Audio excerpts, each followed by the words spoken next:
Well, not too many shirts do, so that's where I got. Oh, look at this guy. You look like a midget. I was gonna Wow. bring you What up up? here. What Yeah. up? What is up? I just got done recording, so sorry about that. Wow, he's a busy guy. Oh, You know, no he's an influencer. Oh, Yeah. is he? Yeah. What I were you like recording this time, E-Man? Oh, No. your own stuff? This very review. Oh, good. Yeah. Oh, Yeah. So So I'm it's fresh fresh. on your I'm ready. mind. Oh, fresh. We'll see Yeah. how he influences us on this 2.5-hour podcast. Ooh, boy, good point. We need more light. Light doesn't do it. All right. Well, okay, so we're going. We're all here. Yeah. So I think what I'd like to do, and we're recording, which is good. Actually, Don, I'm glad I thought of it because we were not recording that the initial few minutes so that we were talking about All right. blurriness and sunglasses. So that's good. We're all going now.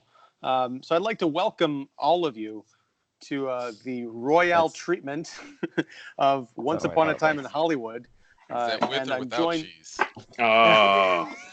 So are we like Brady Bunch style? Like if I have to look up and say hi to David, or like? Well, No, it's all screwed. I'm about this big. In a circle, right? Well, in a circle? have. No, see, Are you like, in a circle? I'm in like a round rectangle. Are you really? Yeah. Yeah. David, I'm in a round rectangle. rectangle in the upper right corner.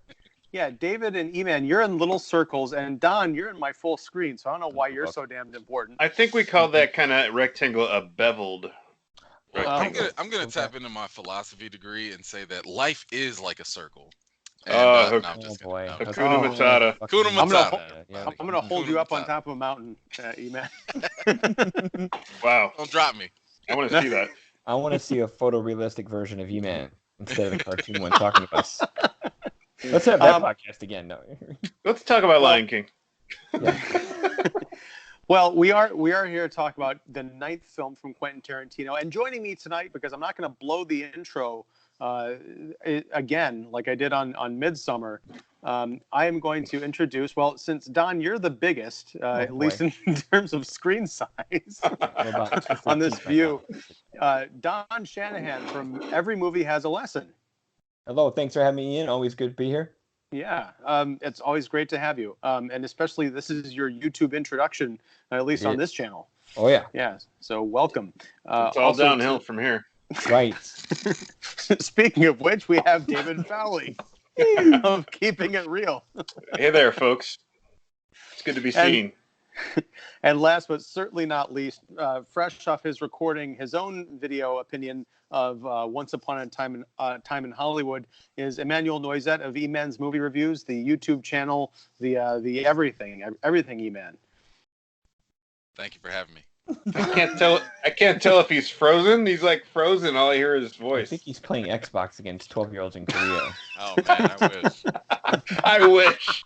He'd be like, I wish. he's probably playing somebody on Asgard. All right, so let's talk about our high level opinions, our the fresh takes, the spoiler free takes on Once Upon a Time in Hollywood. And I want to start with E-Man because you look like you've got some thoughts. So what did you think? Spoiler or Did he spoiler ever? free? He always looks like that. Yeah, nice. Spoilers or spoiler free?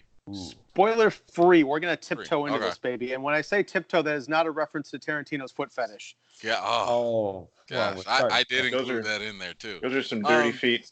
Yeah. So my overall take was that this, as a huge Tarantino fan, Oh. this was not my cup of tea, and I don't believe it was his best work. It's definitely technically savvy. It hits a lot of beats on the technical front. Cinematography, setting, great. My biggest gripe is the storytelling. The acting performances on point, no issues there. And the other kind of miss with this movie for me is just the fact that I didn't get a lot of the references. I was a little bit too busy, not being born yet. And unfortunately, I haven't done all my movie homework to go back to the 50s, 60s, and late 70s. I'm more of like the 70s, 80s, 90s, in terms of my general knowledge. So while that's not necessarily a detriment to the film, it does become a detriment to my experience with the film. Because if I can't get a lot of the references, kind of like, well, what's the point? So for me, and I do try and make this more of a personal take on this, it wasn't my best experience with the movie, although I totally understand how it can be great for people if you're like a hardcore Tarantino fan, because it delivers on all the Tarantino beats, foot fetishes included. And if you just happen to have general knowledge of a lot of old school Hollywood golden year, knowledge, if you know that stuff, this movie is fan service for you. But Good yeah, term. for me Say that. overall, it wasn't my cup of tea just because I didn't know it. I didn't like how he was telling the story and the general writing. But other than that, like, there's still things to enjoy in this movie. Totally fair on all counts. Don, what did you think? My biggest takeaway was the fact that Emmanuel Noisette grabbed me by the arm after the movie and said, "Don, man, I need help." I True said, story. "Are you handicapped? Are you not seeing the aisle? Is it dark in here?" And I'm like, "Oh, no, that kind of helps." No, he's right. To his credit, but also to his detriment, this is a film of fan service. And I wrote a paragraph in my review where I'm like, I kind of brought up the idea where for every pretentious critic who lauds Tarantino and all the references and homages that he's done his whole career, which is two hands awesome. up. Oh yeah, absolutely. I laud it too. And he does that. He picks his genres. He twerks and bends things all the time, and he name drops all the deep cuts in the soundtracks. Did you say he twerks? No, tweaks. Oh, Did I okay. say- All right. Sorry. You did say twerks. Twerks. It Well, came up. and You meant to and say he's- tweaks. I and get he's it. He's bouncing his ass. But He no, might be able to twerk. he might be able to twerk. He thinks he has enough black people in himself Yeah. to. There you go. There you go. Wow.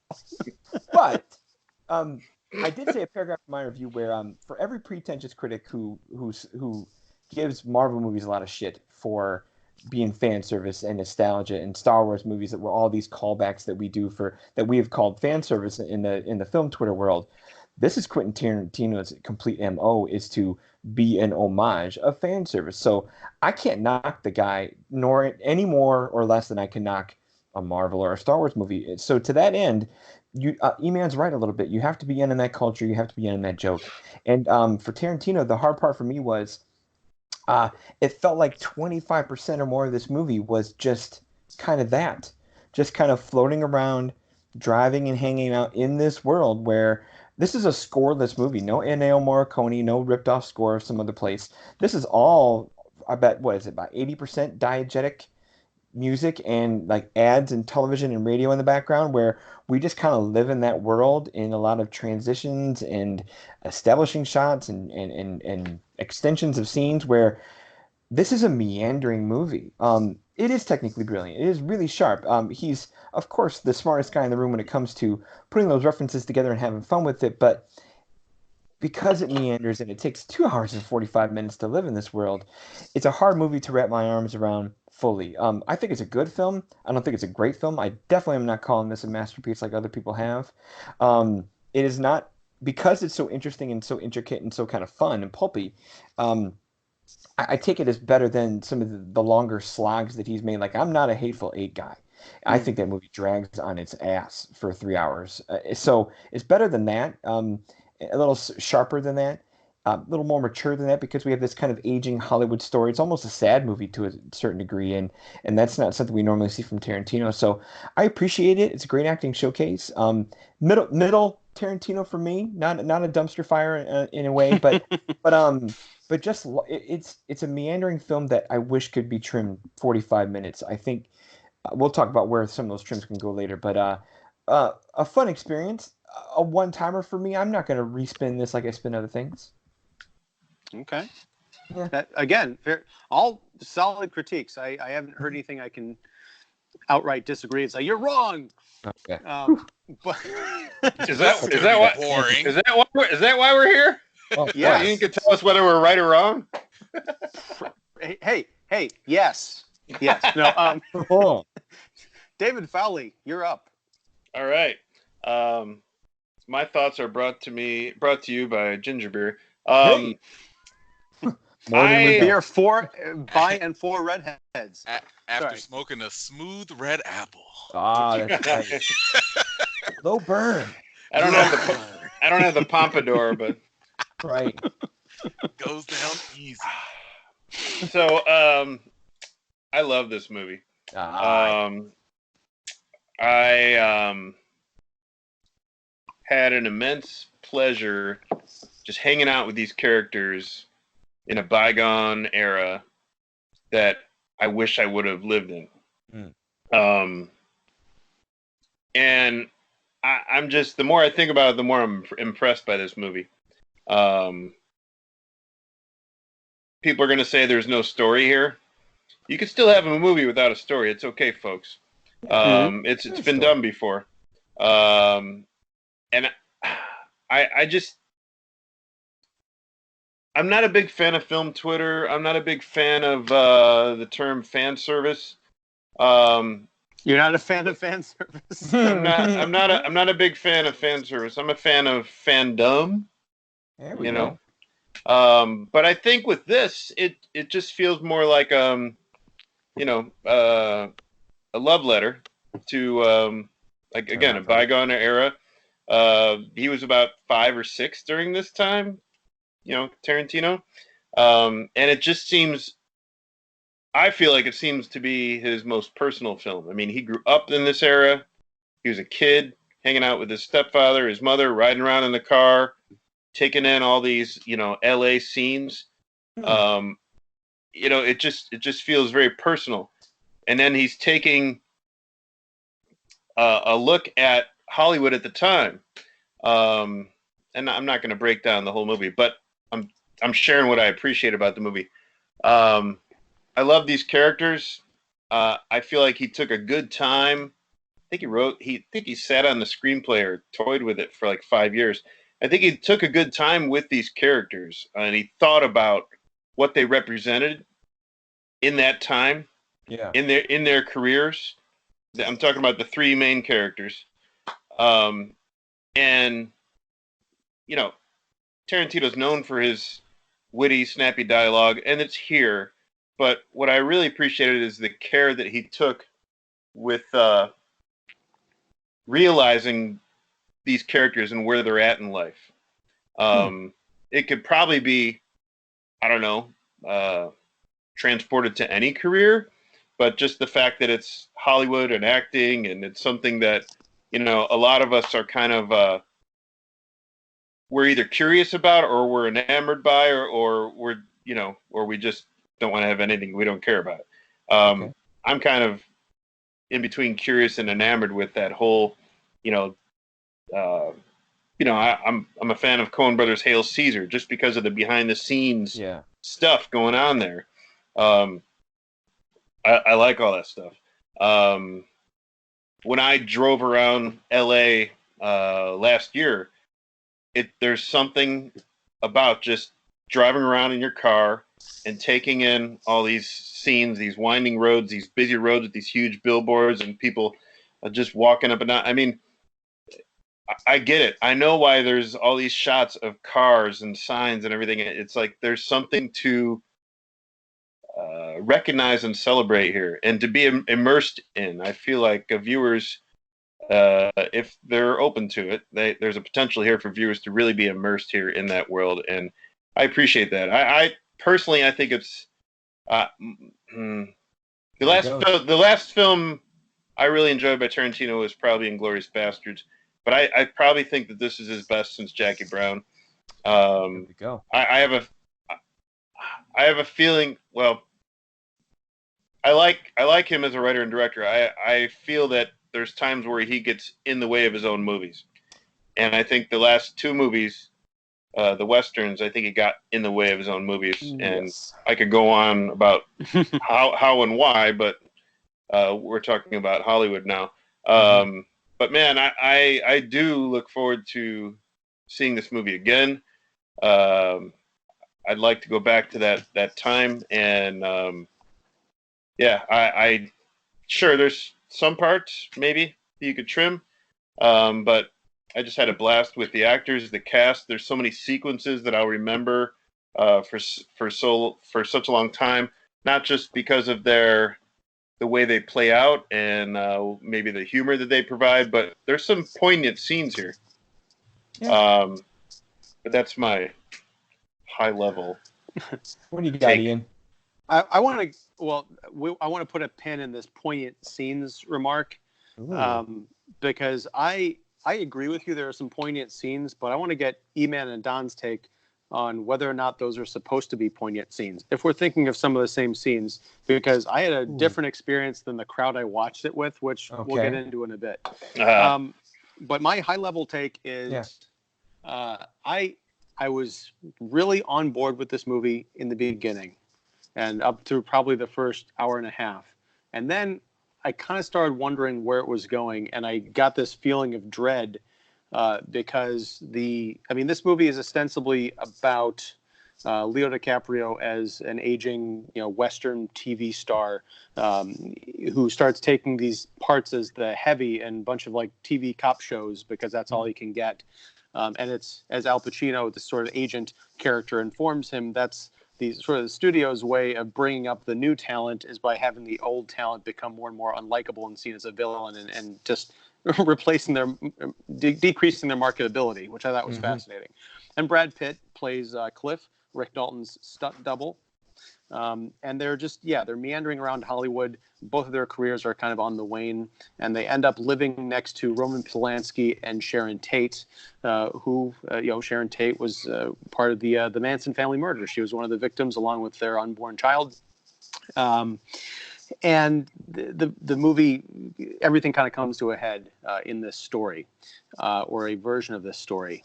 And when it got closer and closer to that fateful evening, I began to wonder, as a lot of people had leading up to this film, how Tarantino was going to handle those murders.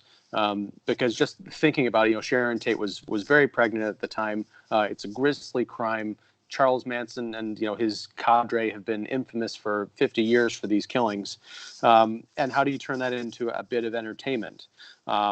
And especially with Tarantino being known for graphic, horrific scenes of violence, punctuated with comedy often, I think there was a lot of concern about how he was going to handle material. And I think the last 20 minutes of this thing, I really woke up, and along with the audience, not to say that we were asleep, but I think once we figured out what angle he was taking and then how he drives that angle home repeatedly, I can't think of the last time I was in a crowd that was that turned on, energized, laughing and clapping. I mean, it was an event, the climax of this movie. Seeing it in the music box this afternoon in 70 millimeter, which is probably another. I want to go off on a tangent here.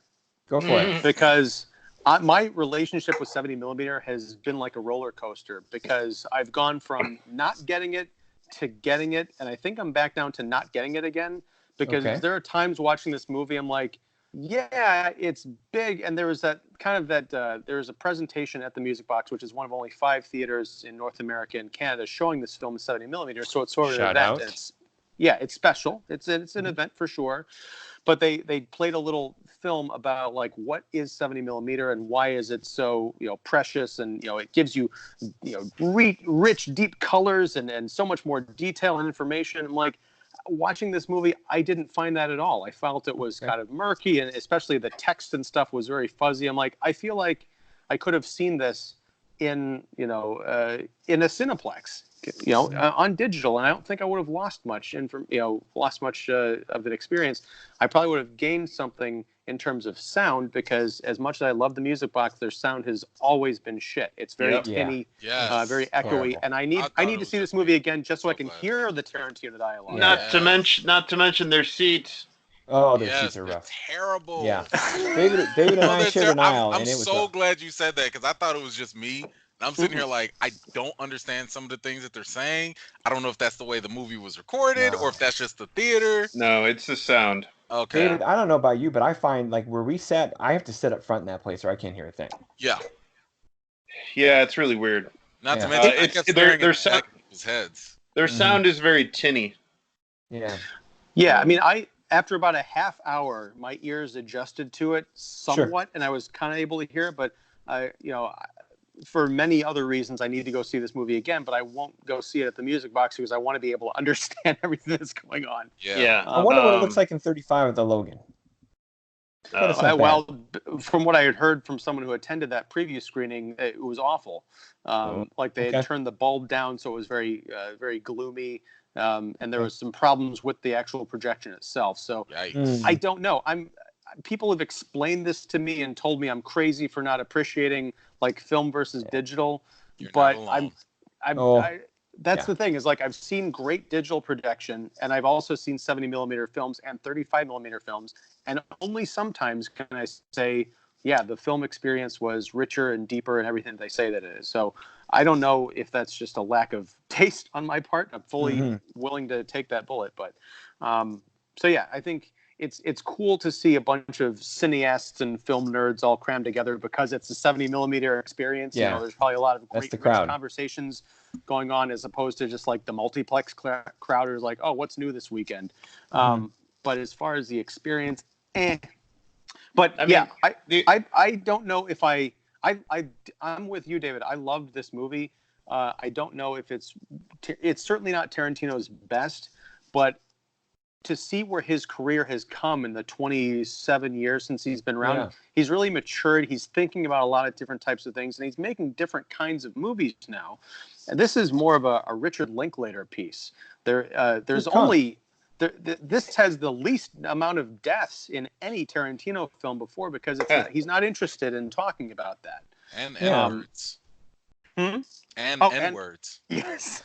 This is true. Normally, he's such a chatty Cathy, and that's normally my problem is that we'll spend 45 minutes in a diner arguing about tips or girls before they get in cars. And the chatty Cathy level of Tarantino in this film is lower, and I do appreciate that. That was nice, because normally I'm like, okay, get on with it. Let's go.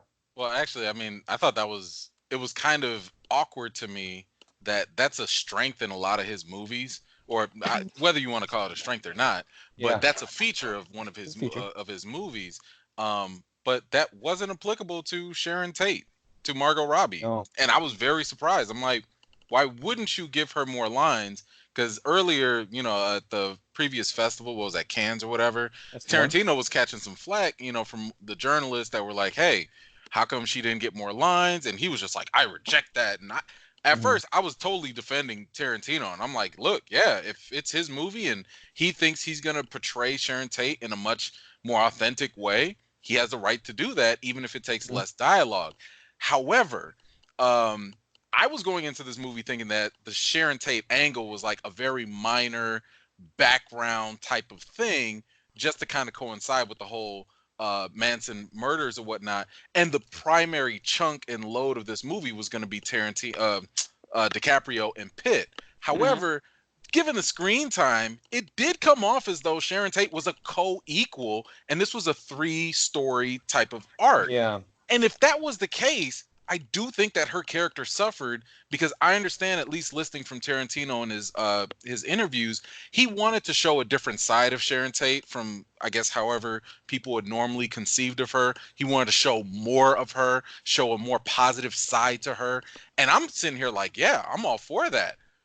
But as someone who was very loosely familiar with her, and I only literally like kind of wikied some of the situations that happened with her and about her career and stuff, this movie did her no favors from my perspective. Had I known more about her, I think I could have put the pieces together a little bit better.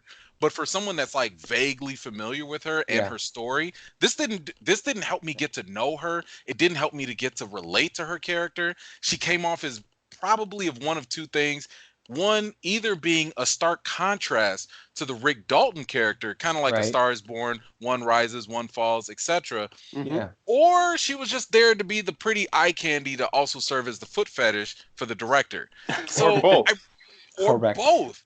And again, I'm just sitting here thinking, like, if your intention was to really elevate her character, I think you missed the mark with that, especially for someone that really wants to give people dialogue and stuff. I admit I'm with EMan on this one.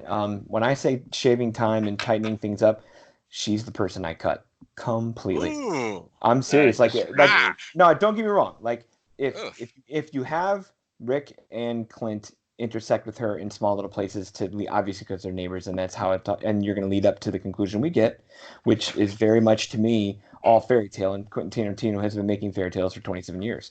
So I mean, we're getting there, and that's fine. But the one scene that of hers that has value and worth is the fact that you watch her enjoy her work in the Dean Martin film, the Elephant Crew or Squad or whatever it The is. Wrecking Crew. The Wrecking Crew.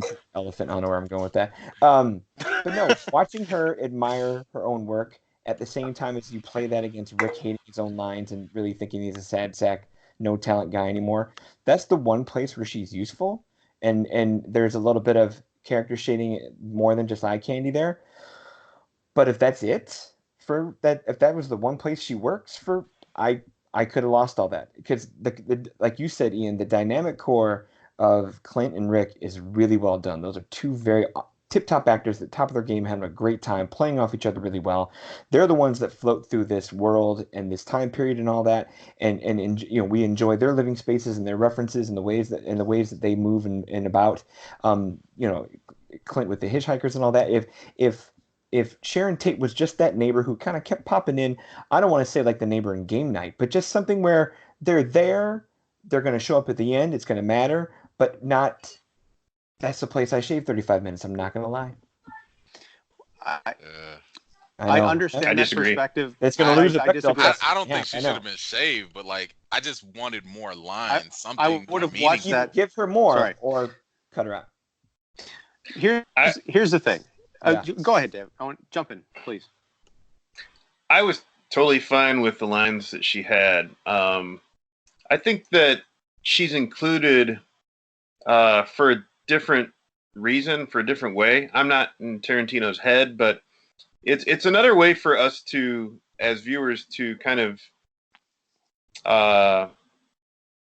get to know somebody who's in that world. I mean, we're spending 2 days with her. I mean, eventually the movie jumps 6 months, but we'll get to that later. But we're spending 2 days with these characters. We're spending a majority of the chunk of time with Rick and Clint. Okay, there's a lot of dialogue there, yes, but we're following Sharon Tate.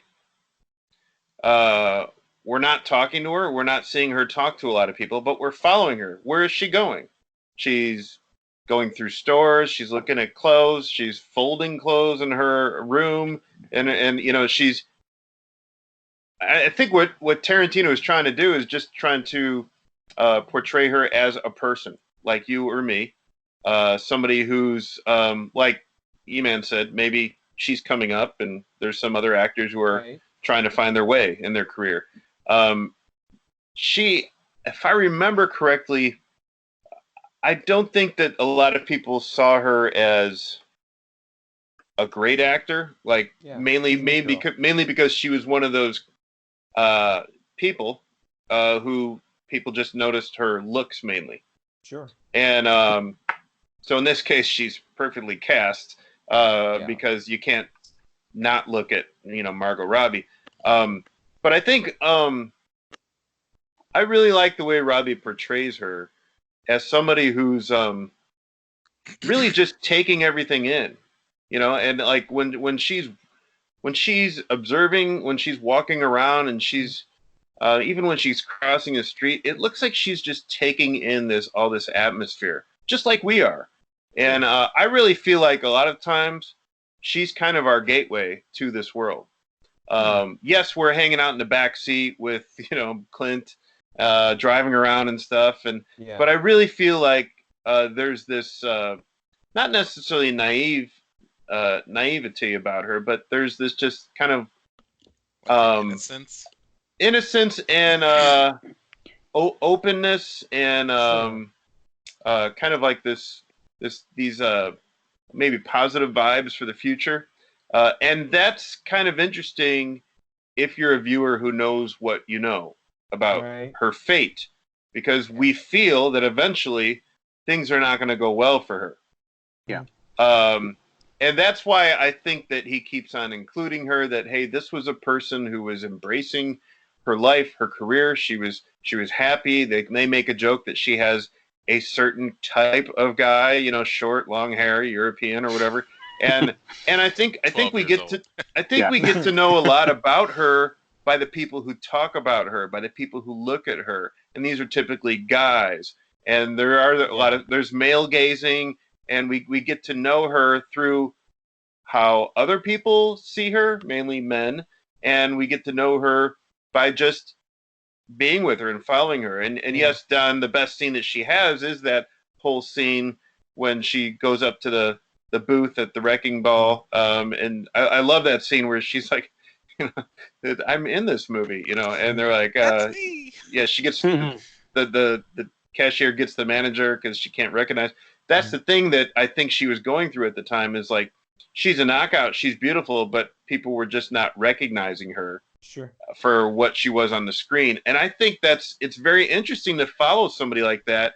I almost feel like there's less dialogue because maybe she felt kind of isolated in this world, you know, and a lot of people didn't notice her. A lot of people saw her, maybe gave her a double look in the street because she's beautiful. But when it came down to it, maybe there is this somewhat loneliness to it. A lot of times, Polanski was out of the country or making a film, and she was hanging out with Gene Sebring, which is just a weird thing to.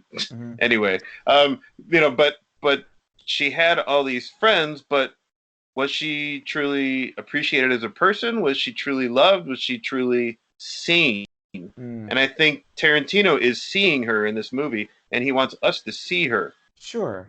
But is it still just a little bit of voyeuristic eye candy?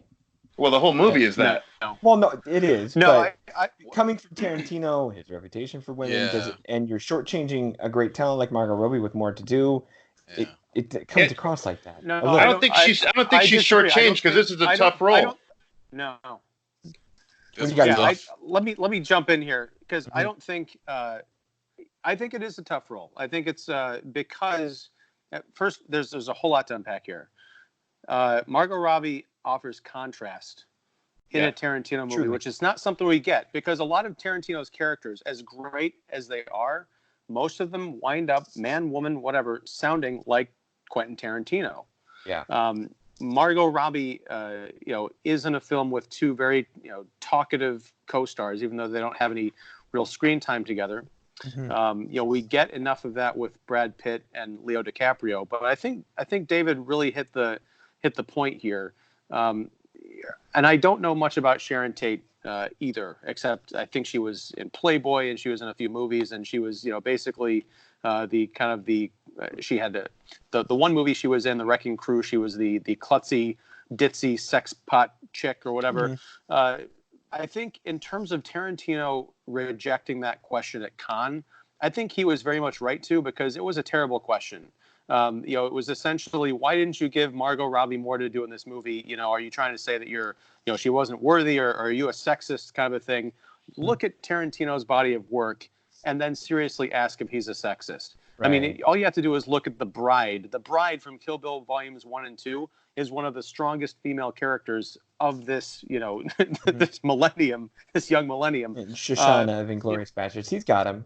He's got strong female characters. That's another great example. So to have a movie where a character does not have as much dialogue, does not have as much to do with the screen time, and just to assume that that's because the director is not interested in her, I think that he's putting our focus on her through, again, contrast. We're looking at her, folding clothes in the bedroom, listening to music, just driving around town, kind of trying to figure out what she's going to do with her afternoon. Oh, I'm in this movie, and she goes and she sees it. She experiences the movie with the audience. She's like getting thrilled that they're laughing at the parts they're supposed to laugh at. And they're like, oh, they're laughing at me. I'm bringing joy to these people. So I think a lot of what and that's why I was sort of getting concerned when it came time for the murders to happen. And let's just call this spoiler territory from here on out, because I mean we've kind of been dancing around it. But so don't go past this point if you don't want to know what happens. When she does not get killed, it's such a relief. Yeah, because she is the mother. What? I was 100% certain she was not going to get killed. This is Quentin Tarantino, and the delicateness of this, he was not going to kill her. Okay, well, look, this movie, if anything, this movie has a lot of things. Yeah. And one of the things it does is it reconfirms that Tarantino is great at suspense. Yes. I mean, 100%. if that you ranch scene, nothing but suspense. Okay, well, I'm getting to that. Yeah. If you believe that there was no way. If throughout the whole movie, if you believe that there's no way that she's not going to get killed, then power to you, Mr. Shanahan. The thing is, there was more than once where I thought that Brad Pitt's character was going to get killed. Agreed. Yep. I figured that was if I can feel that, Yeah. and I usually can sense predictability. Yeah. I didn't know where this movie was going, and that's one of the many reasons why I loved it. Sure. But I was along with the ride the whole time. Yeah. But as soon as he slapped on Once Upon a Time, and I look at Tarantino's work as mostly being fairy tales, and the fact that we've Tommy gunned Hitler to the face before, I was ready for him to be revisionist history guy. I mean, I knew that. I knew this was going to be some form of revisionist history, and I'm with you. I thought DiCaprio was going to get it, and that was going to be the twist of the term. I mean, because the twist is not uncommon for him. I mean, he's done that even with Hateful Eight. You'd go in there thinking Kurt Russell's like the main guy, he's going to live, and then he doesn't. So he's, it's not unusual for him to like pull that on people. Right. To say, I was expecting the unexpected, which means I was expecting the unexpected. So I knew. Well, I think for me, I did not suspect that he wasn't going to kill her. For me, the conversation was, is he going to show it? Or is he going to cut away during the murders and go back to focus on what Rick and Cliff were doing? Right. Were they going to die? Because the scene where the three killers go into the house and Brad Pitt's got a gun to his chest. I thought, well, this is where the bloodshed starts happening. They're gonna waste them and go next door, and maybe DiCaprio wanders out after it's all over, like, hey, what happened, or something like that. Yeah. But it didn't occur to me that he would do this, like really take this alternate timeline thing seriously. And I don't think I don't think Margot Robbie's strong, or at least her character's strongest moment, was in that theater ticket scene. I think it was the very last scene of the film. Really? And it was underscored, the lead into that was Emile Hirsch's finest scene. Once the audience, a lot of us going in, know that there were these murders, know about the Manson family and the horrible things that happened in that house. And when Tarantino takes that away and says, no, I'm going to savagely murder the murderers and give these folks a chance at life that they never got to experience. It was such a relief when you see Emile Hirsch, peeking through that gate, kind of joking with Leo DiCaprio. I'm like, this guy just has no idea what was for him. He kind of cut out. He did. And when she comes out, she's very pregnant. She is literally the mother figure hugging Rick Dalton and giving him more of that reaffirmation that he's been seeking throughout the entire movie. He's a has-been. Nobody needs him anymore. That kind of a thing. I thought that was a very sweet way to end a movie that I didn't think was going to have a sweet ending. Oh, I love the choice and I love the sweetness. But you're saying that her best part is when we don't see her, when it's just her voice in the squawk box? Well, I mean, just as far as what her her character. Now she comes out to hug them and meet them at the very end. No, she doesn't. She does. She's in that jersey with a big 17 on it. Yeah. Yeah. You saw. Okay.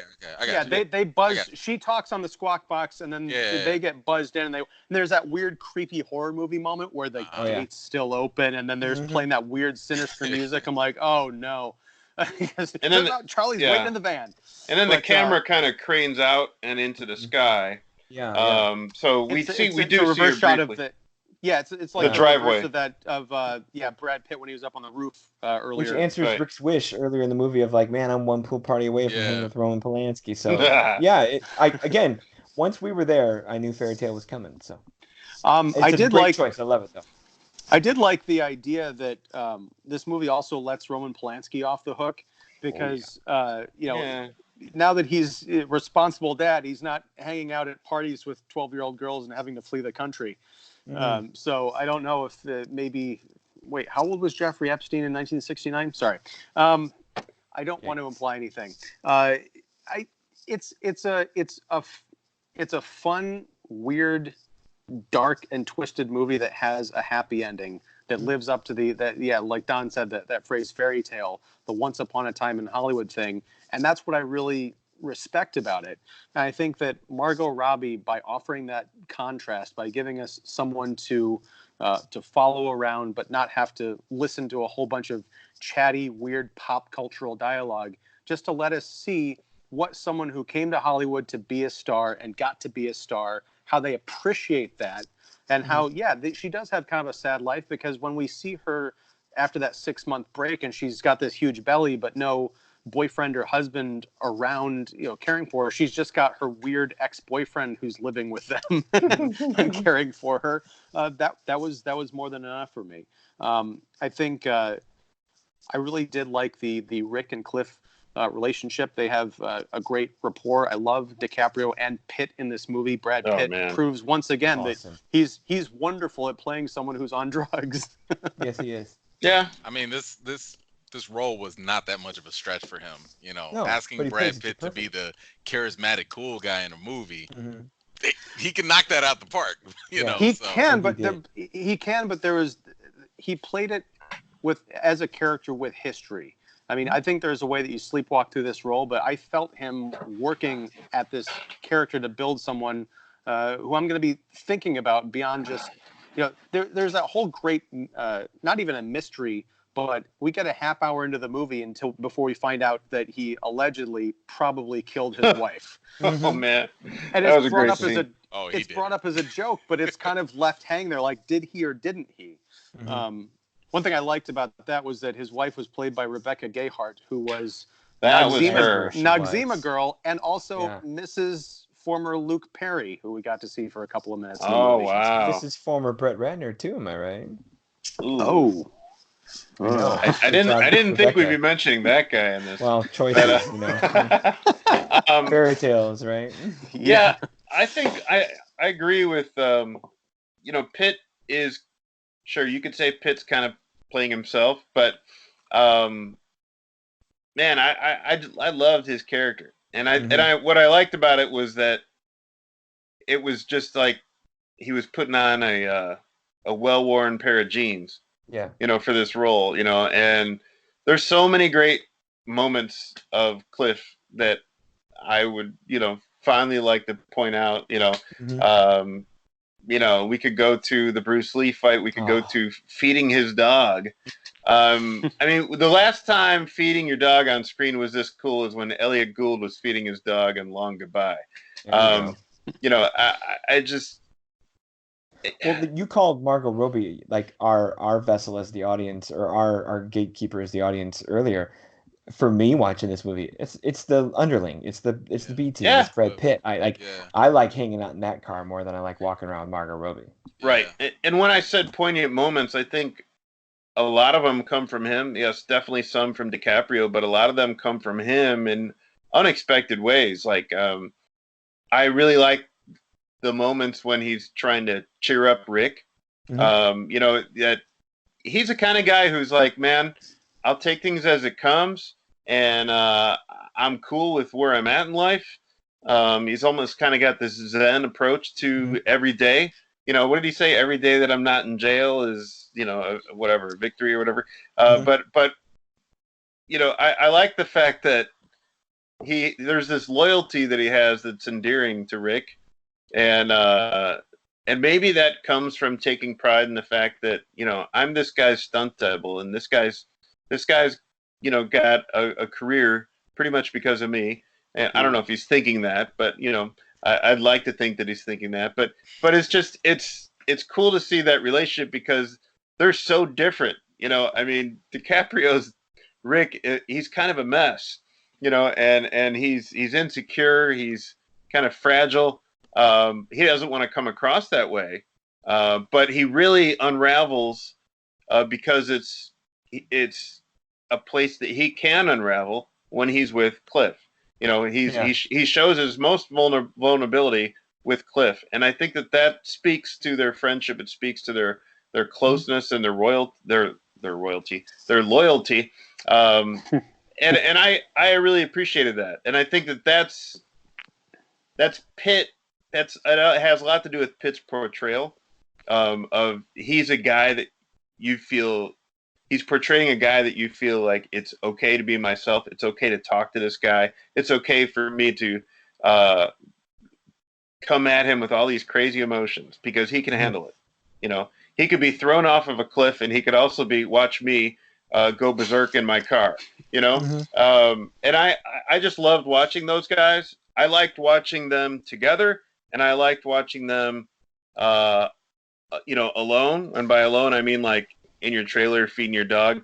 I guess that's not alone, but I mean I liked watching DiCaprio's. It's Dalton's his last name, right? Rick Dalton. Rick Dalton. Yeah. Dalton. I love that scene where he's there's so many great scenes where he's losing it in his trailer. I like when he's trying to memorize his lines. Those. All those details. He got that big, thick recorder from the '60s with the earphones, and the way he's making his drink into that weird. It's just so many great details of the period.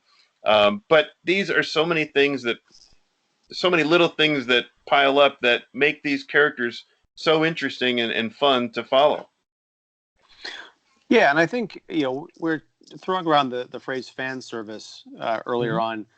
I'm going to disagree slightly. I don't think this movie has a lot of fan service in terms of Tarantino fandom.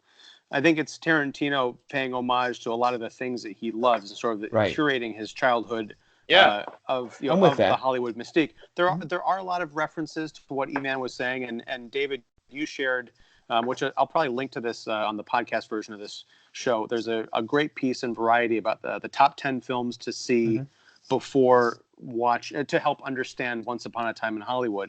And one of them I think was great. It made reference to it was called Model Shop, which is a film with Gary Lockwood that came up in a movie called Echo in the Canyon, which also centered on movies or music of the 1960s, including the Mamas and the Papas, and we meet Michelle Phillips and Mama Cass at a party.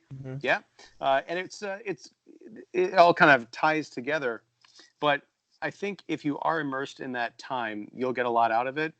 My takeaway was I didn't catch a lot of the references. A lot of times I felt like I should have, but it made me want to go back and find out, okay, what does this come from? Where, what if this inspired Tarantino to go this route? I want to know more about it. I think Tarantino fan service would have been something like, he guest directed an episode of ER back in the 90s. And he had like the doctors walking down the hallway in the freaking dark sunglasses and stuff to surf music. But we get the Red Apple cigarette ad during the end credits, but it's not like everybody's hanging out at Jackrabbit Slim's and there's like one character's last name is Vega. I mean, it would have been very easy for him to, especially because he's coming toward what we're led to believe is the end of his career. This is his 9th film. He's often said that he's going to stop after 10. This would be the perfect place to say, I'm just going to have the Tarantino cinematic universe all in one 3-hour movie, but it's not that. I mean, there'll probably be some connections. Maybe I'll pick up on more once I can actually hear all the dialogue. Another not so subtle dig at my friends at the Music Box. But I dug what he was saying, and this movie made me very curious about a particular time and place. Much like when you watch something like, I haven't really watched Game of Thrones, but watching a medieval period piece, we weren't around for that. We're not necessarily immersed in the history, but if it's a good enough piece of drama where all of that is, texture and the background, the tapestry of the story, you kind of like, oh, maybe I want to go bone up on my history. I've seen a similar list. Go ahead. I had a completely different reaction to that. Oh, here we go. Now, if we're talking about like a connective universe or whatever, with movies or whatever, totally fine with the whole references and stuff like that. That makes sense. If you're watching a horror, like The Conjuring, and they talk about Annabelle, and you're like, oh, let me go see that. Okay, totally get that. Yeah. But if it takes me 10 movies to get one movie, and those 10 movies don't have to do with that one movie, that feels like too much work to me. Again, if it's all connected, that's different because there's a different level of investment. But I really don't feel like I should have to go watch 10 different movies that have nothing to do with this movie just to understand the references. Again, it just feels like it feels like a heavy burden. Yeah, I know you don't have to. Similar, I know you don't have to. I'm just saying when I saw that list from Variety, it just felt kind of daunting. And I was just like, ugh, I don't want to have to do all that. But I totally am not knocking it. I'm just saying how it felt for me. Now, the other part that I do want to defend is the notion of fan service. I do think that you can pay homage to something and it still be fan service. And when I mentioned that earlier, I'm talking about bringing up shows that people probably from the 1950s or 60s only know about. And guess what? Look at this FBI show that I grew up watching. That's fan service because no one else was going to show you that except for me. So here you go. Here's a treat. And that's okay. There's nothing wrong with that. That's so what I'm saying I too. totally think that this was fan service for people that were very just again familiar and knowledgeable with the times and the eras, you know, of the Hollywood industry. And again, it's totally fine if that happens. There's nothing wrong with it. But I do have a question for all of you guys. Because I totally love the relationship between Rick and Cliff. You know, and I think part of my issue with this movie was the fact that I didn't know what direction it was going in. I didn't know if this movie was supposed to be about their relationship. I didn't know if it was supposed to be all about Rick Dalton through the eyes of Cliff. I didn't know if this was a story about Sharon Tate.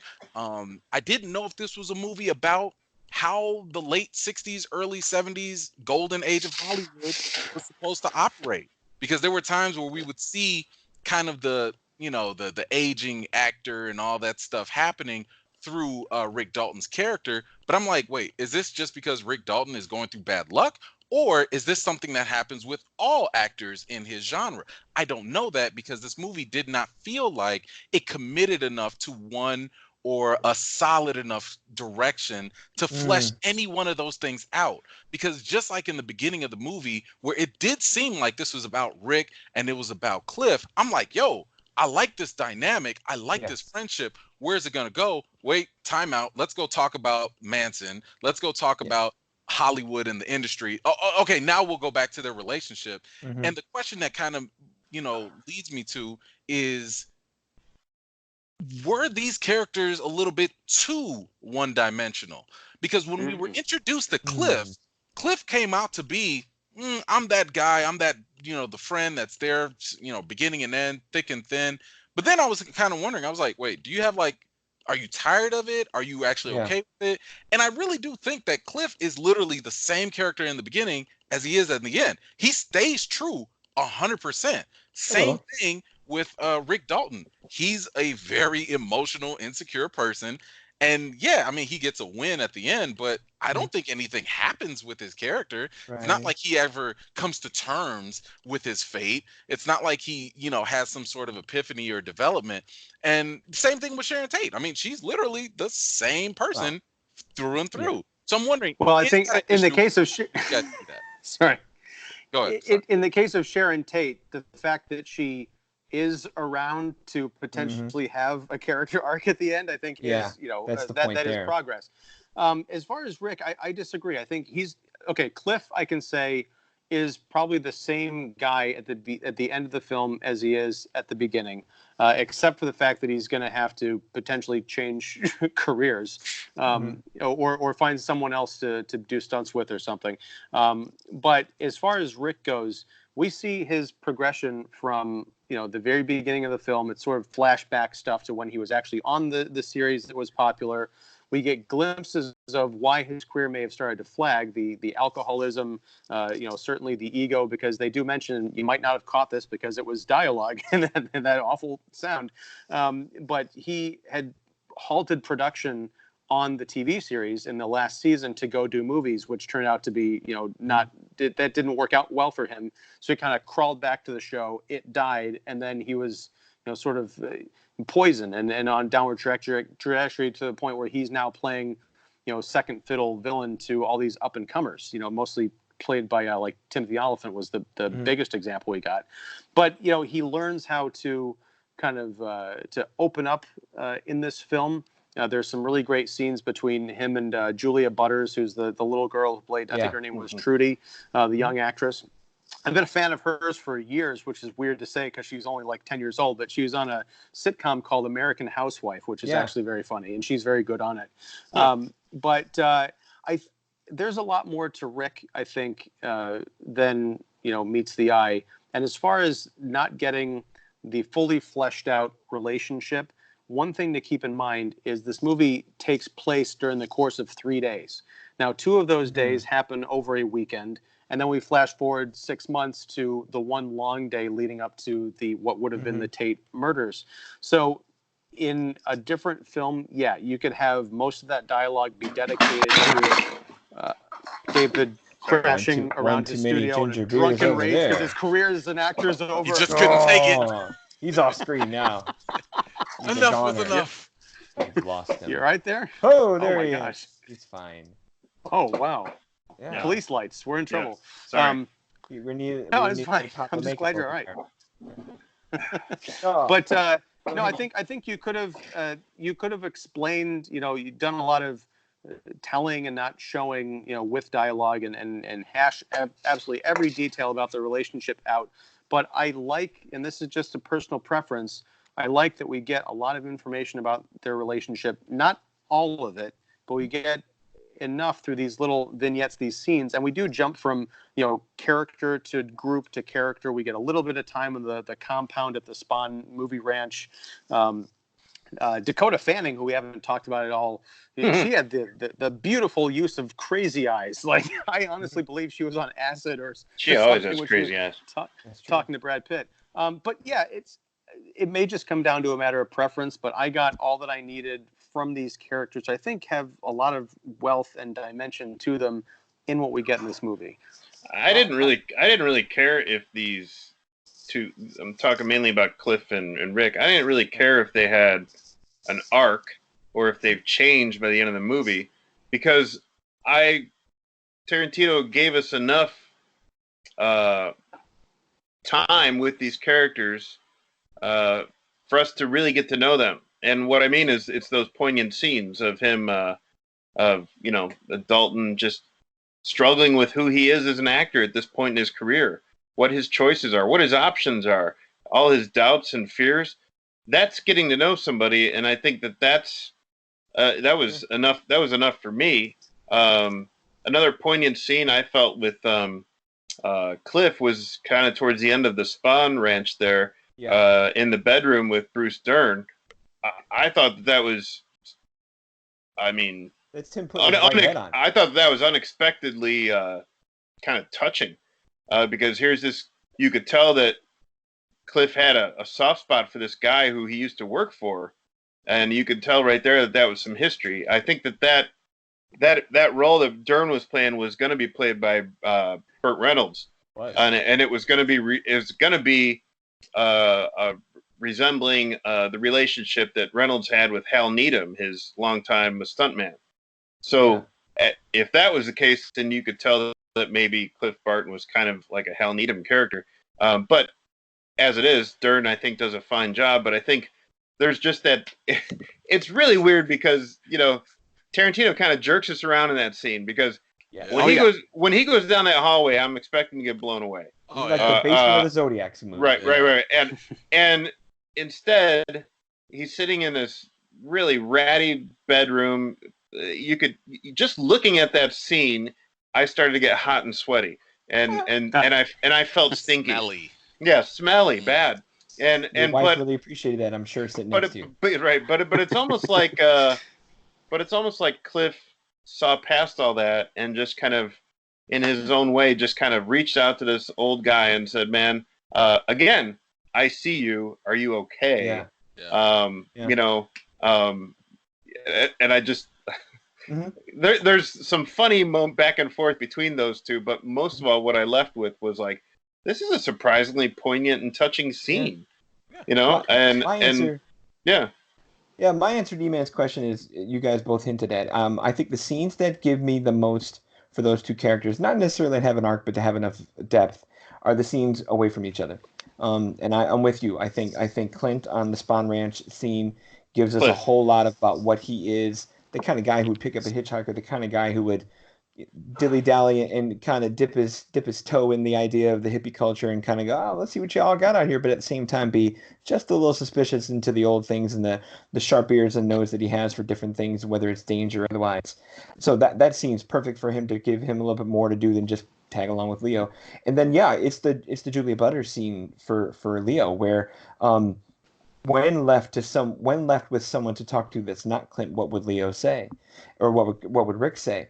And that whole scene, to see him kind of pick up that paperback novel from his back pocket and see the parallel of his career to the character in the novel, and have that come out loud out of his mouth to some method acting little 8-year-old was hilarious. Like those two scenes What for did me. he say? What did he say that was It's so funny? Because I missed it. the literally, decline. 'cause So the Western character was talking about the character in his book was this cowboy who Right. was on the decline and going away and going, in his own way, being moved off to Yeah. retirement and all that. And as he's reading that, he just had that moment of with Al Pacino, or that what got him this job, and blowing his lines were like, shit, that's me.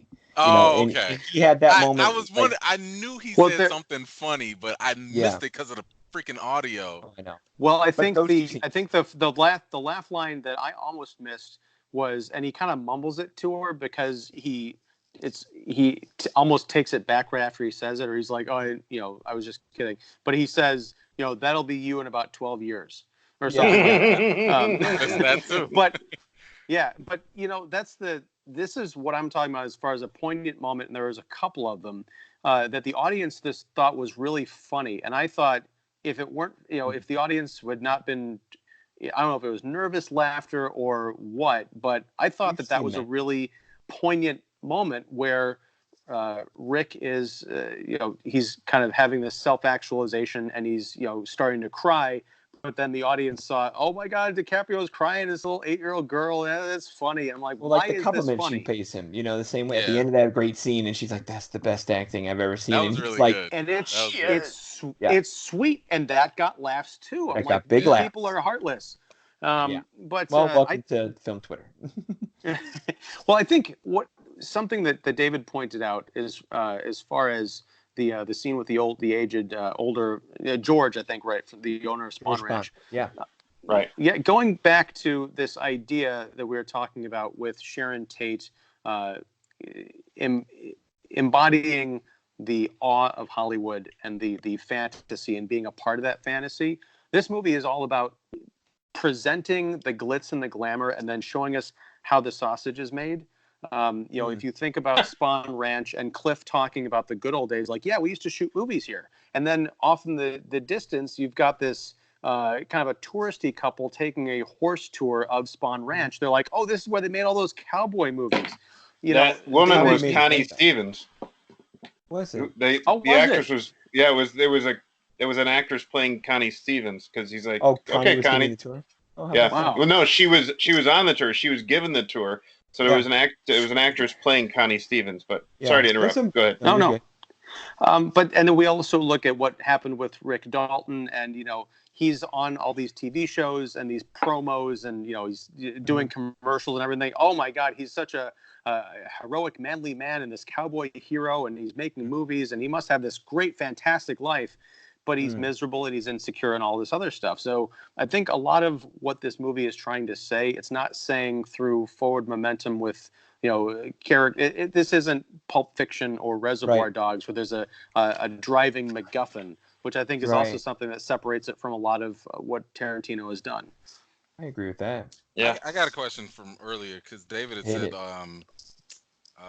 like, we've had movies before that don't have stories or arcs, and they were still enjoyable. Like, what examples are there? Because I'm kind of struggling to figure that out. Well, I mean, I would say movies you could look at some of Paul Thomas Anderson movies, Robert Altman movies. I don't know if you've ever seen Shortcuts, where it's basically a day in the life of a bunch of different characters in LA. Yeah, I mean, Linklater too, like you said, Ian. Days to Confuse is the last day of school, and that's it. Eighth grade is the last day of 8th grade, and we just hang with this girl for a day. Some of those. If you want to get back to the 70 millimeter, I mean, you could also look at 2001: A Space Odyssey. I mean, that has the very that movie is about a lot, but it has a very thin Please. thread of forward momentum. But dude, you need to watch 2001 a few times to really get on its wavelength. But that is a rich experience. It's wow. Stop. I will Stop. keep it. I will keep it. Yep. I'll share it with the world. In the pocket right but here. even like I remember in the early '90s seeing like a movie, Lawrence Kasdan's Grand Canyon, little known movie that not a lot of people I have love seen. that movie. Yeah. So just us have seen it, us three. Sorry, EMan. But check it out. It's Kevin Kline, Danny Glover. Off the top of my Steve Martin. Yeah. But again, that's a movie where we're just following these characters at certain points in their lives. Again in LA. I guess Chicago's not that interesting. But there's no mountains here or no valleys. Yeah. So there are if you watch Steven Seagal movies, they got plenty of mountains. But you're showing how hard to kill. Yeah. But David, you're showing how setting really helps though. Like if you're gonna have just an ordinary no trajectory thing, be in a place that's very interesting for that to happen in, and you have that with Hollywood and LA right here. Yeah, well, I mean, you could go back to a movie like Godard's Breathless, where that's part of the French New Wave, where we're following these characters. Is there a narrative? Is there a story? Not really. We're just following them, and we're experiencing what they're experiencing. It does become interesting because we're hanging out with them and we're getting to know these characters. So I don't think that we necessarily have to have some kind of a growth arc all the time. Not in a traditional sense. You look at like Sofia Coppola's movies, Lost in Translation and The Virgin Suicides. I mean, those are literally hanging out movies where stuff happens to the characters and there is growth, but as far as forward momentum, there's not a whole lot to it, especially in Lost in Translation. Or her other movie, what is it? Somewhere, or what was it called? The Beguiled. No, that took place in LA as well, but I think you guys described all the movies that like don't interest me whatsoever. So that's good. That's good. I mean, when you guys are reading your like, list, I'm watching EMan screen. I'm just sitting. I'm waiting for something to like just kind of click and be like, oh, that movie. Well, I did enjoy it, and it had no story.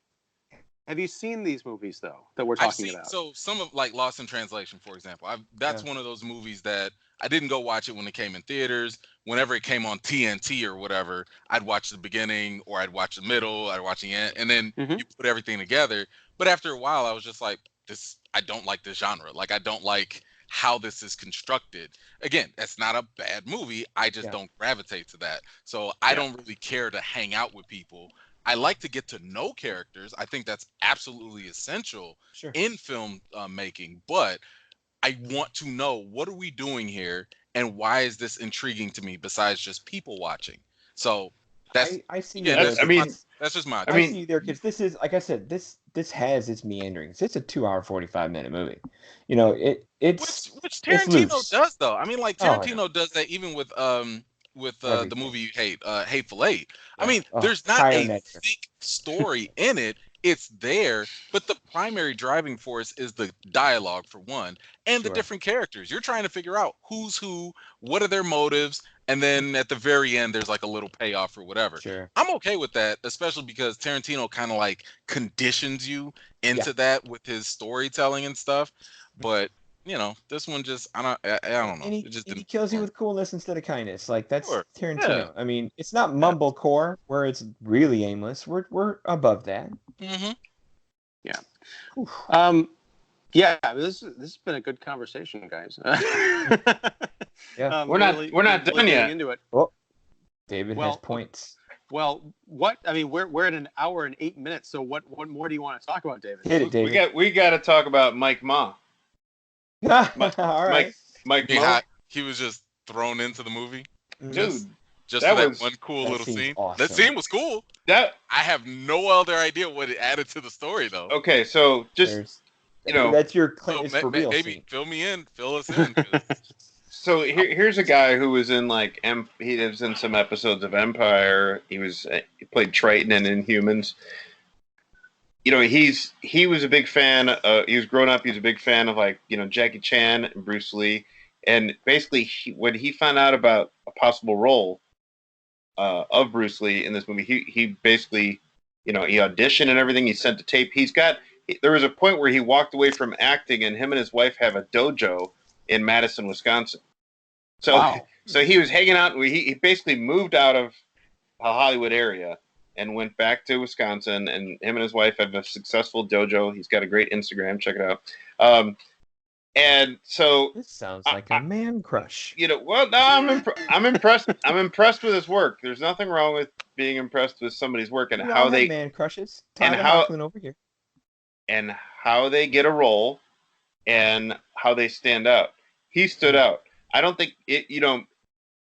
In the trailer, it kind of felt like, okay, here's a guy doing a kind of a parody of Bruce Lee, but this guy had the voice down. He had He nailed it. He already had the Yeah. physicality because he's a martial artist. Yeah. But you could tell that he studied Bruce Lee. You could tell that what Tarantino was going to have him do was not easy, because it could have been a joke. Still kind of And was. it was funny. It was funny because of this.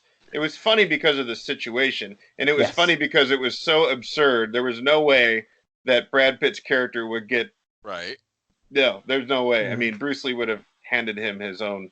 Yeah. How is it not a joke then? Oh, I'm Yeah, not exactly. saying it wasn't a joke. Oh, okay. It was. I don't think it was a joke. It was. Fairy It was. tale. He was a funny character, and it was a funny scene, but he wasn't disposable. This is very much a character that if he had come back later on in the film, I've been like interested to see what he did. Now he did pop up again. There was a scene where he was teaching training martial arts to Sharon Tate. Sharon Tate, as preparation for that silly movie she was in. Oh, right. But and I have not seen That the was Wrecking it? Crew, so I don't know quite what what that character arc was about. But she described herself to the ticket girls like, "Oh, I'm the ditz," and we do see that in the early scene. But later in the movie, where she's like disarming that is the Asian assassin lady, I'm wondering if that was sort of like, oh, she was playing a ditz, but she was really this badass fighter or something.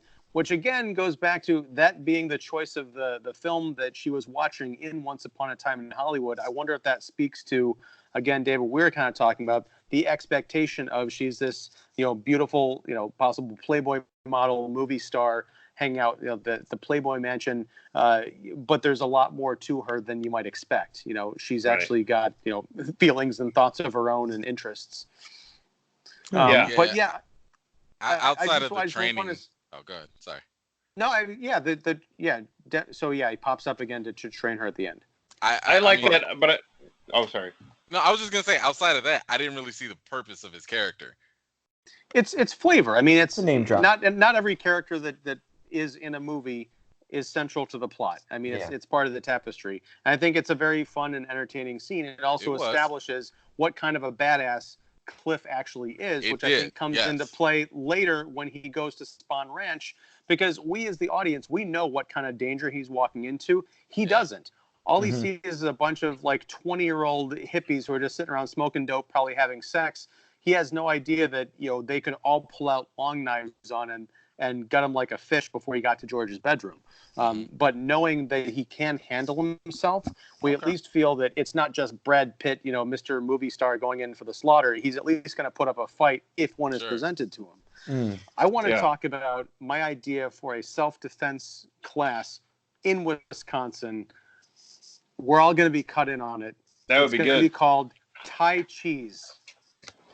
I like it. Thai I like cheese. it. I like it. That's a I like where this is going. Okay. I see an episode title right now. As long as it involves some New Glarus, I'll be there. Oh yes. So I like that whole sequence of it. To me, maybe the reason I like the whole Bruce Lee thing is because it's another look at behind the scenes Hollywood. While the cameras aren't shooting, this is what's happening, and it's literally like it's dick measuring. The funny thing is that like Rick Dalton basically pleaded to Kurt Russell, who's in charge of the stunt crew, to get him on a set just to give him a job.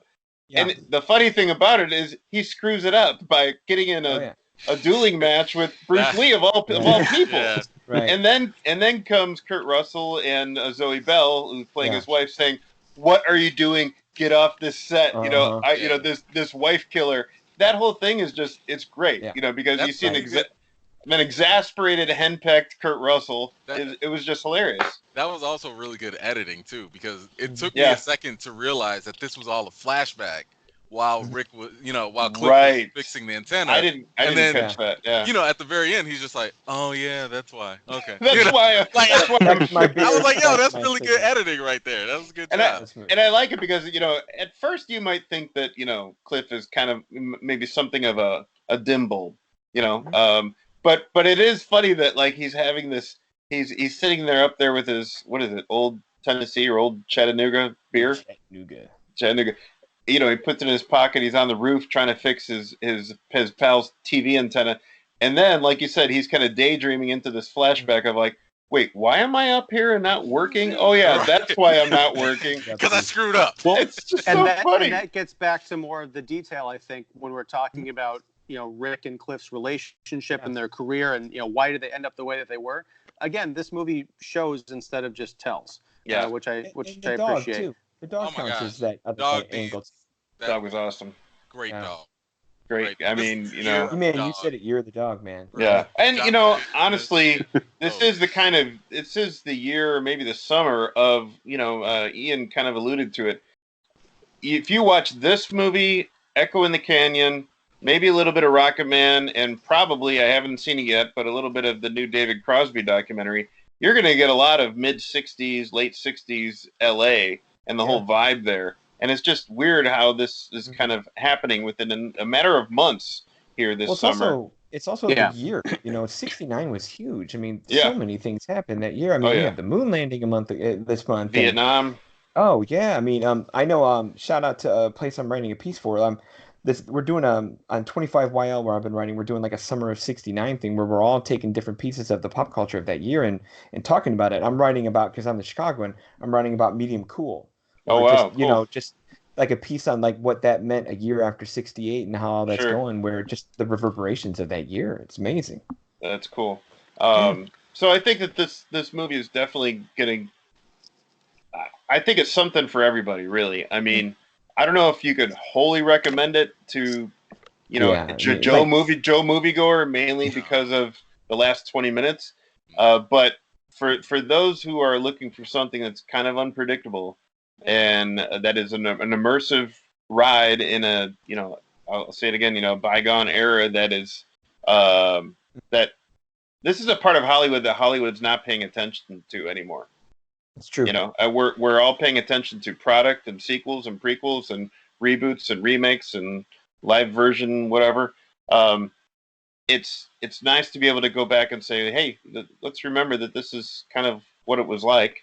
And maybe that might not be for everybody, but it's my wheelhouse. The industry has changed so dramatically. I mean, we're talking about what this movie was trying to represent was like, yeah, you start off as a movie star, the next step down is doing TV, and then the absolute worst, as we saw in the post-credit scene, is doing commercials. You know, and it was our, you know, colleague Al Lerner, you know, who informed me like, yeah, if an actor had to go through that type of downfall, that was it. That was like their last stage. You know, whereas today you can start off on a commercial, make it to a TV sitcom, and then you got movie roles right afterwards. So it's a complete shift, you know, in the industry in itself. Not even including streaming and where that's gonna go. Going back to Lost in Translation, Bill Murray's playing an actor who's doing beer commercials in Japan because of the money. You know, same thing that Harrison Ford did in the '90s. And now we're at the point where movie actors are going to TV, so it's a full reversal. It's become a better place almost to work. You know, pay them almost as much. Adam Sandler and Netflix. So one thing that we haven't and the movie. I'm sorry. Go ahead. No, go ahead. Okay. One thing that we haven't touched on that I really appreciated about the movie, and I was really glad to see, is that the Manson family is in the movie, but Charlie Manson himself is just kind of like a mere specter. Throughout the whole movie. If you go into the movie in the know about what transpired and what Charles Manson was all about and that fateful night, you're coming in with some information. That's fine. And there is maybe a more foreboding sense of dread that's gradually building because of what you know. But if you don't, if you're coming into this totally cold, there is, with the soundtrack, with the editing, there is still definitely some tension and some uneasiness. But there is an actor playing Charles Manson, and he does appear. He has some dialogue, but that's about it. It's like 2 minutes. It's kind of like, to me, like Trump. He's Can't scary. Go a podcast without mentioning it, right? He's scary and he's reprehensible. But what's scarier are his followers. So we have in here the Manson family, and the Manson, basically they saw themselves as family. They were his acolytes. They are more than just like trippy hippies. They are, because of what we know, they are something more, threatening and intense. An extension of them. And what we get, like I said, he's kind of a specter, but what we get, we learn more about Manson through them, and we learn a lot about them really early on, when they're just going through like the dumpster trying to find lunch. When they're hitchhiking or trying to hitchhike in the busy Hollywood streets, we're getting to know them gradually, and I think it's masterfully done the way we get to know these people and Manson without actually hanging out with Manson. But it's on the Spahn Ranch, and it's also that scene of the four of them in the car before they walk up Cielo Avenue. I think is really great. I think it's a great way to get to know who these killers are, but also there's this weird little, it's very Tarantino-esque, a really weird kind of runoff of how they're justifying their actions. It's like something about how these people are all about TV, and we watch these people kill people on TV, so now we're just implementing or acting out what we've seen them do. It's like we're giving it back to them. It's like, oh boy, it's like but I really like that whole scene in the car, because we've seen movies like this. We've seen home invasion movies. We've seen horror movies like this. They're going up that driveway, and it's almost like the scene from Us. It's like or The Strangers, and it's just again, we don't know where it's going, but I really liked the fact that Tarantino had in mind to spend time with those four characters in the car, and of course, what's her name? Ethan Hawke's and Uma Thurman's daughter. Kind of drives away and gets out of there. For her. But I think that was really cool the way he included, the Manson family, but not it. It was just this kind of like specter and this kind of like looming gradual dread. Yeah, definite points for Tarantino kind of yanks our chain a bit, because we wonder if Rick's going to get shot out in the driveway when he's harassing them and that kind of a thing. Right. But one thing I want to point out, that we were talking about a bit ago about this being a timely movie because of the transition going on in media. There's transitions going on in this story.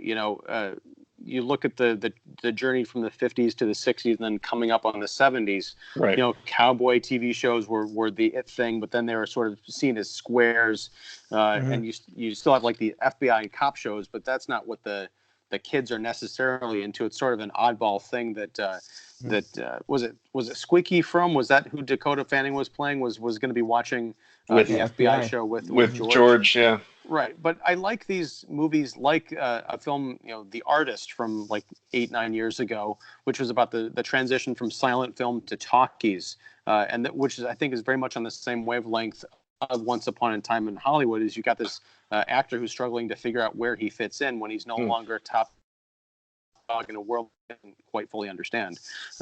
So yeah, I'm a sucker for Hollywood movies about filmmaking and what that does to the people who make these kind of fantasies that we all enjoy. And I think Once Upon a Time in Hollywood falls into that tradition quite well.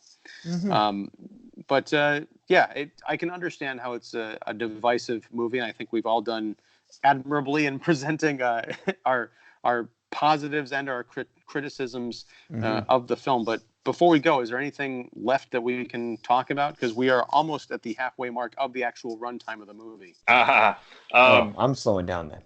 A couple more things here. I wanted to know what you guys. I want to know what you guys thought about the whole. When he goes 6 months later, it's. I believe there was some narration early on, but it was really brief, and I forget by who. It's all Kurt Russell. Not early on in the movie, but there was some narration, I think, early on in the movie, but I forget by who. But then after the 6 months later, Kurt Russell narrates the movie, or at least a lot of it, catches us up with what's happened with these characters. It was Cliff at first. Okay, it was Cliff at first. Okay, you're right. How did you guys feel about narration? I don't know about narration in general, but how did you guys feel like the inclusion of narration in this movie? And that. It was, for me, that when Kurt Russell comes on in the end, in that last 20 minutes, that last reel and a half, I'm not saying it took me out, because it's not going to take me out of that movie. You're already there, but it's an odd shift, because it felt, I guess it added to the dread, because now it felt procedural, like we're walking up to that Sharon Tate murder. Okay. Here it comes. Yeah. Let me describe this. Let me describe that. Yeah. Let me be almost like Robert Stack walking me through some show of what, like, of a true Hollywood mystery or murder. Right. Mm-hmm. So I'm like, I wish it was somebody other than Kurt, because now I'm like, why is the stuntman guy boss telling me this story? Like, you're Quentin Tarantino. Go get a cool actor to tell us this story. Go get Tim Roth or something. Like, I didn't need. Because we already had Kurt, I didn't need to be Kurt. Kurt's great; he's good, good raspy voice. But it took it was a little much. Like, if we just float, because like you said, we had so much voyeurism earlier in the movie with all the characters we're talking about, especially Margot Robbie. Where if we stayed on that and just watched the tiptoes with more of the soundtrack and more of the people, I was going to get enough. I wasn't going to be ill-informed, so maybe it was over-information at that point. It wasn't like the last 15 minutes classroom scene of Us where, the tether has to tell us the whole story of how everything came to be. It wasn't that, but close. Okay. It didn't make my bad section, in my review, but it was kind of odd, because I was like, wait, we don't even know this character, Kurt Russell's character, that deeply. Why is he telling us the story? And this also kind of added into my earlier confusion with the direction of this film, because I thought we were experiencing this through Cliff's eyes, since he was the narrator at first.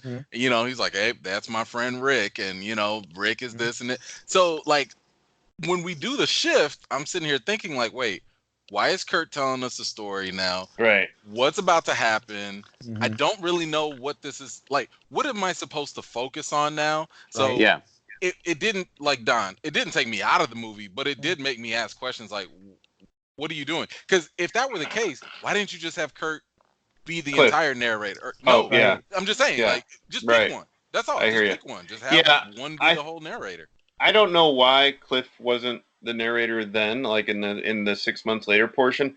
The only thing I could think of is that a lot of what was being narrated had to do with Cliff, and maybe it would have been weird for him to comment on where he was at that point in life. But also, since Cliff kind of basically saves the day or the evening at the end of the movie, maybe it would have been weird to just like have this guy talk about what was happening in their lives, and then hours later him basically saving everybody. Well, if you have Cliff talking, then you allude that he makes it. Now there's this wait. True. Is Cliff not here to tell this story? Yeah, that's true. Yeah. Or you could just simply just have every character narrate a portion of the story from their perspective. Yeah. I was going to say, if you want to even do that. I mean, I didn't think it was necessary, but I think they should have at least gone for the rule of three in this. Instead of having two narrators, have a third, just so you get on that vibe of like, okay, we're just going to have a couple of a few different narrators in this movie, because I'm kind of with you, man. I think Kurt Russell should have been the narrator from the get-go. Yeah. I do like the idea that his name is Stuntman Randy, which kind of alludes to the possibility of him being Stuntman Mike's father. Yeah. I sure hope But so. because that would have just about lined up in terms of the ages. That's great. Yeah, the narration didn't bother me. I think as much. I did like where it was going. It did feel a little bit incongruous from the first half of the movie, but then again, we should be used to that by now because he pulled the same thing in Hateful Eight. Right. When I came back from the intermission on that movie, I was watching a completely different film that I didn't like. And I didn't like it in Hateful Eight, and that's why I was asking. I'm like, that's why I wanted to put it out there and say, did this have the same effect? What is the deal with the hate for Hateful Eight? I loved it. I don't know what Slog. you guys are. Oh, that's another podcast. I like that movie. Well, we will talk about that someday. Yes, definitely. Yeah. So finally, I need to watch it again. So finally, I know Don alluded earlier about trimming certain things. I think the only thing that I would trim would be part of that 6 months later, like the whole Europe stuff. That could have been trimmed to me. I mean, he could have came back with an Italian wife, and that would have been fine. But I don't think we really needed to spend so much time with, like, they needed this Italian Western. They needed that Italian Western. You could have shown the posters, caught us up, and then the plane ride back, boom, we're done. I can tell you exactly. Oh, go ahead. Yeah, go ahead. I had the hardest machete. You heard mine already. Well, I think instead of cutting Sharon Tate, I think you cut the Italian wife because she honestly did not have a function in this film except to be this kind of thing that, you know, conveniently allowed Rick to say, well, I've got this wife now and, you know, we can't quite afford you. There's a million other different ways they could have dealt with that. Like maybe he goes over to Italy, his career crashes, and he is broke because he hasn't had steady work and he can't afford to keep Cliff on. And then they spend the night together in their house getting drunk is like one last hurrah kind of thing. The Italian wife, and this is no disrespect to her as an actress, it's just as a character, she was not necessary. She does provide, you know, that nice little bit of relief for explaining how Cliff fights off 3 attackers in the house. You know, she's a bit of a diversion, but that's where I would make some edits. I can tell you exactly where I'd cut it, and it sucks because it's one of those things where it's like it's a sacrifice play. You sacrifice either a great moment in the movie or you sacrifice the story. And part of that was when Rick Dalton was doing his acting scenes. You know, the first scene we get where he like stutters and, you know, messes up his lines and all that. That was a very long scene just to get to that one point. Yeah. And it was the same thing where he actually, you know, delivers the best line ever or the best performance. That was also a very long actors acting scenes, you know, just to get to that one point. And I'm sitting here thinking like, look, if you just want to display Leo's acting chops, okay, mission accomplished. But if you're trying to tell a story, we really didn't need a full scene of this, you know, Western story that you're trying to tell us, because it felt like watching a movie within a movie. And it just felt like we could have trimmed like at least 5 minutes from both of those scenes. Yes, we would have lost some great acting from Leo, but if you just wanted to really communicate, this is the part where he like messes up and he sees his frailty as an actor, or this is where he like really pulls it together and you know, reestablishes his confidence. You could have done that in a much more condensed way.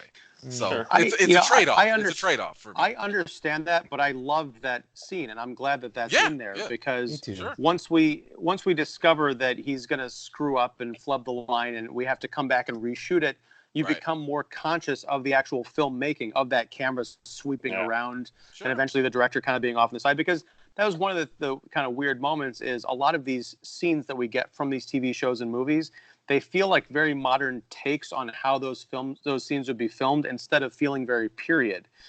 So to actually break us out and say, okay, we are actually filming something here. This isn't just, I haven't completely abandoned the fact that I'm making a movie about movies, I think was kind of refreshing. So unfortunately, my phone is about ready to die, so I think we kind of have to leave it here. So I got the little pop-up. I don't know if you saw me swiping my phone, but so 20%. You're about to, you know, do you want to go low power mode? And God knows what that would do to Skype. So I'm in low power too.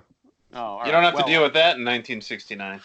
That's true. What would this show be like in 1969? We just go up in your roof and fix your antenna. Right. And have flashbacks as to why we are just screw ups in our everyday lives. But anyway, thank you, gentlemen, very much for talking about this. I have a feeling that we could actually do a series about Tarantino movies, and it would be endlessly entertaining. 100%. So, Yeah. all right, let's come back and do this I don't want to again. steal Cole's spot though. No Cole tries. Well, What? I will. We're going to do some late screenings with Cole anyway, but I could watch and talk about Tarantino endlessly, especially with y'all's rich perspective. Yeah, we'll do this again. So, thank you guys very much, and yeah, we'll talk soon. Oh my gosh, with the glasses, you are so cool. I had to. All Good night, right. fellas. See you later. Good night, guys. All right, bye. Bye-bye.